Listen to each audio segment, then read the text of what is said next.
নমস্কার বন্ধুরা, welcome back to Pines Hair Studio. আজকের এই ভিডিওতে আমরা আপনাকে এটা বলবো বা এটা দেখাবো যে আপনি বাড়িতে বসে থেকে কিভাবে নিজের হেয়ার প্যাচটাকে ওয়াশ করবেন। তো আসুন এই ভিডিওটা আমরা দেখে নিই। সবার প্রথমে আপনাকে একটা মোটা দাঁতের ব্রাশ নিতে হবে অ্যান্ড প্যাচের যে ডাইরেকশন, যেরকম ফরওয়ার্ড মুভমেন্টে সামনের দিকে চুল সামনের দিকে, সাইডের দিকে চুল সাইডের দিকে করে প্যাচটাকে ভালো করে ওয়াশ করে নিতে হবে।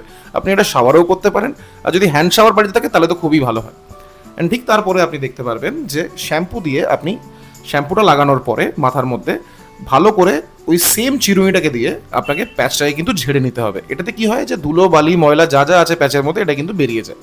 অ্যান্ড ঠিক সেরকমভাবেই এরপরে আপনাকে কন্ডিশনার লাগাতে হবে। অ্যান্ড কন্ডিশনার লাগানোর পরে আপনাকে 5 মিনিট হেয়ার প্যাচটাকে ছেড়ে দিতে হবে।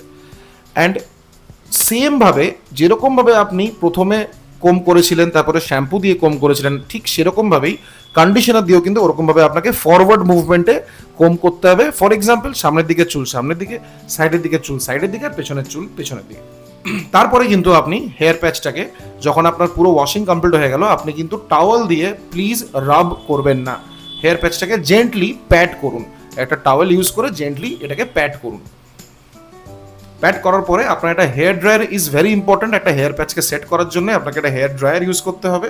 সেই হেয়ার ড্রায়ারের মাধ্যমে আপনি আপনার মনের ইচ্ছা মতন যেরকম সেটিং আপনার চুলে ছিল সেরকম সেটিংটা আবার করে নিতে পারেন। তো আশা করি ভিডিওটা আপনাদের ভালো লেগেছে। যদি ভালো লেগে থাকে তাহলে please keep watching Pines Hair Studio. Thank you.